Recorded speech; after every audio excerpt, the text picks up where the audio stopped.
நான் 1 கிராம் வரைக்கும் இன்வெஸ்ட் பண்ணிட்டேன். இப்போ எனக்கு அவசரத்துக்கு நகை தேவைப்படுது, இல்லை காசு தேவைப்படுதுன்னு வச்சுப்போம்.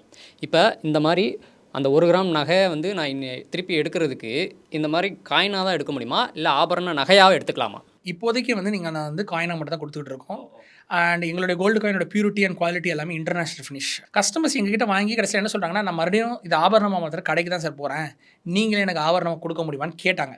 அதன் பேரில் நாங்கள் இப்போ வந்து ஒர்க் பண்ணிட்டு இருக்கோம் ஒரு ப்ராஜெக்ட்டில். கஸ்டமர்ஸ் நகையாக வேணும்னு இப்போ ரிக்குவயர்மெண்ட் கேட்டனால நாங்கள் சின்னதாக ஸ்டார்ட் பண்ணியிருக்கோம்.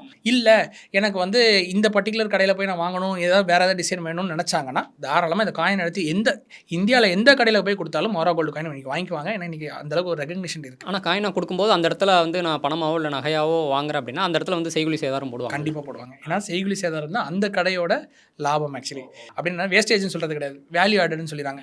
அந்த தங்கத்தை நான் உனக்கு ஆபரணமாக மாற்றிருக்கலாம், அதுக்கு எனக்கு ஒரு பர்சன்டேஜ் வேணும்னு சொல்லிட்டு அந்த வேஸ்டேஜ் வந்து தான் ஆகணும். அதில் மாற்று கருத்தே கிடையாது. ஆனால் எங்களுடைய நீங்கள் இது கொஞ்சம் கொஞ்சமாக சேவ் பண்ணி வாங்கியிருப்பீங்க. ஸோ உங்களுக்கு நல்ல ரேட்டில் வாங்கியிருப்பீங்க.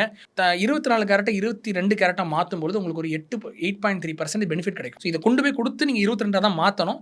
22 மாற்றும் போது உங்களுக்கு ஒரு 8.3% எக்ஸ்ட்ரா கிடைக்கும் அந்த கன்வர்ஷனில். ஏன்னா நீங்கள் கொடுக்குறது 99.9 பியூரிட்டி, வாங்குறது 91.6 பியூரிட்டி. கன்வர்ஷன் பண்ணும்போது உங்களுக்கு 8.3% எக்ஸ்ட்ரா தான் கிடைக்கும். அதாவது எப்படி உங்களுக்கு புரியுது மாதிரி சொல்லணே, 100 கிராமுக்கு 24 கேரட் சேர்த்திங்கன்னா நகையாக மாற்றும் போது 108 கிராமுக்கு, அதாவது ஒரு பவுன் கிட்ட உங்களுக்கு எக்ஸ்ட்ரா கிடைக்கும்.